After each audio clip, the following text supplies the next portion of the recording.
Tere, minu nimi on Camille ja täna räägime taas Luuka evangeeliumis ühest Jeesuse räägitud loost.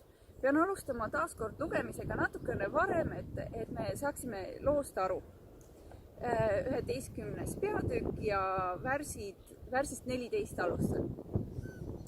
Kord ajas Jeesus ühest tummast mehest teemoni välja. Kui teemon oli väljunud, hakkas tumm rääkima ning rahvas imestas. Aga mõned neist ütlesid, ta ajab teemoneid välja teemonite valitseja Beelzebuli abiga. Teised hakkasid nõudma temalt tunnustähti taevast, et teda proovile panna. Nende mõtteid teades ütles Jeesus neile, iga kuningriik, kus pole üksmeelt, hävib ja pere, kus pole üksmeelt, laguneb. Samamoodi kui saatan on iseendaga riius, kuidas saab tema kuningriik püsima jääda? Te ütlete, et mina ajan teemoneid välja Beelzebuli abiga. Kui mina ajan teemoneid välja Beelzebuli abiga, siis kelle abiga ajavad neid välja teie jüngrid? Seepärast saavad nendest teile kohtumõistjad. Et kui ma ajan teemoneid välja Jumala sõrme abil, siis on Jumala kuningriik tõesti tulnud, aga teie pole seda märganud. Kui tugev relvastatud mees valvab oma lossi, on tema vara kaitstud. Aga kui keegi temast tugevam tuleb tema vastu ja võidab ta, siis võtab ta ära kõik tema relvad, millele ta lootis, ja jaotab temalt võetud saagi teistele. Kes ei ole minu poolt, on minu vastu, ja kes ei kogu koos minuga, pillutab laiali. Kui rüve vaim läheb inimesest välja, käib ta mööda põuaseid kohti otsides puhkepaika, ja kui ta leiab, siis ta ütleb, ma pöördun tagasi oma kotta, kust ma ära tulin, ja saabudes leiab ta selle olevat puhtaks pühitud ja ehitud. Siis ta läheb ja võtab endaga veel 7 vaimu, kurjemad kui ta ise, ning nad tulevad ja asuvad sinna elama. Niisuguse inimesega on lood halvemad, kui olid alguses. Kui Jeesus seda rääkis, hüüdis talle üks naine rahva hulgast. Õnnelik on ihu, mis sind kandis, ja õnnelikud on rinnad, mis sind imetasid. Aga tema ütles, ei, õnnelikud on hoopis need, kes Jumala sõna kuulevad ja selle järgi teevad. Selline lugu ja ma mõtlen, et siin me oleme sattunud nagu action filmi keskele, kus on kurjad vaimud ja teiselt poolt Jeesus. Ja just eelnevalt, nagu me ka oma eelmises videos vaatasime, just eelnevates värssides on Jeesus seletanud rahvale, et Jumal on hea isa. Nüüd rahvas aga küsib ta käest, et kas sa tõesti ajad neid kurje vaime välja selle hea isa jõuga või teed sa seda kurjade vaimude, mustade, tumedate jõudude toel. Ja Jeesus hakkab neile seletama, et kui ta teeks seda tumedate vaimude toel, siis oleks konflikt nii-öelda selles saatana leeris. Nüüd meil on silme ette maalitud 2 kummalist pilti, mis tegelikult minu meelest ei pea kuidagi piiblitekstidega paika. Üks on see, et Jumal on hall jõuetu vanakene kuskil pilvepiiril, ja teine on see, et saatan on kuri, sarvedega, musta riietatud ja sabaga mees. Sellele pildile, ma ei tea, ma ei ole leidnud mingisugust toetust piiblist. Saatan ei ole mitte nimi. Saatan on sõna, millel on tähendus ja see tähendus on vastuhakkaja.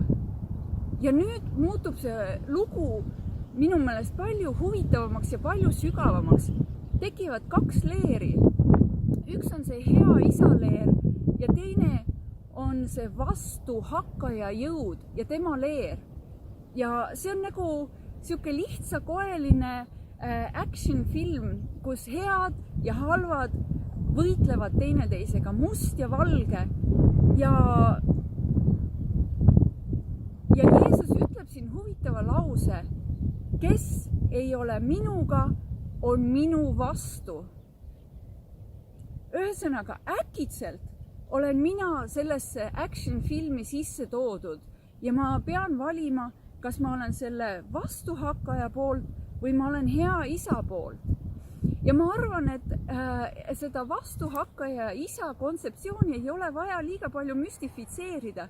Igaüks, kellel meist on olnud lapsed ja kes me oleme lapsevanemad. Minul on kodus 2 eelteismelist ja ma tean seda tunnet väga hästi, kui laps hakkab sulle vastu, kui ta ei kuula sõna. See teeb väga haiget. Ja kui me vaatame piibli esimestel lehtedel, kus Jumal loob maailma, siis Jumal teeb kaosest korra. Ja nüüd saatan ehk see vastuhakkaja on siis see jõud, mis püüab jälle korrast teha kaost. Ja nende 2 jõu vahel siin see mäng käibki. Ja Jeesus ütleb meile, et me peame tegema mingi valiku. Kas olla siinpool või sealpool. Ja ta ütleb, et isegi mitte valik, kui ma püüan jääda kuidagi neutraalseks, et see tegelikult on valik. Seejärel selgitab ta meile seda, et räägib meile inimesest, kes on oma toa puhtaks teinud ja kõik korda seadnud. Aga et kui minu otsus olla hea on ainult ühekordne, siis see ei jää püsima. Mul on vaja otsust, et ma olen seal hea isa leeris ja ma ei ole vastuhakkaja. Ja mille pärast ma kõike seda järeldan on ehk kogu selle loo viimane lause, kus Jeesus ütleb, kui see naine hüüab talle, et õnnelik on see ema, kes siin on sünnitanud. Õnnelik on see naine, ta on nii vaimne, ta on andnud elu nii vaimsele pojale. Ja Jeesus ütleb sellele naisele hoopiski niimoodi, et õnnelikud on hoopis need, kes kuulevad Jumala sõna ja teevad selle järgi. Siis ühesõnaga, kuidas ma saan olla Jeesuse poolt? Ma saan olla Jeesuse poolt nii, et ma kuulan Jumala sõna ja teen selle järgi. See on see valik. Ja ma arvan, et kindlasti on see ühekordne suur valik. Mina langetasin selle otsuse kristluse kasuks ja sain ristitud. See oli minu suur valik. Aga ma näen, et ma pean seda valikut iga päev värskendama ja hoidma. Muidu minust saab vastuhakkaja väga lihtsalt. Ja nüüd ma viskan sullegi õhku küsimuse. Kas sa oled kunagi mõelnud selle asja peale nii, et sul tuleb teha valik?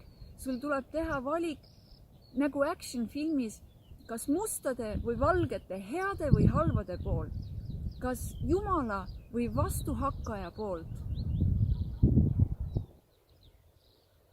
Oled sa seda kunagi niimoodi näinud? Mõtle selle üle, see on päris huvitav. Ootan sind järgmine kord jälle ja vaatame Luuka evangeeliumit edasi. Aitäh, et sa tulid, kõike head!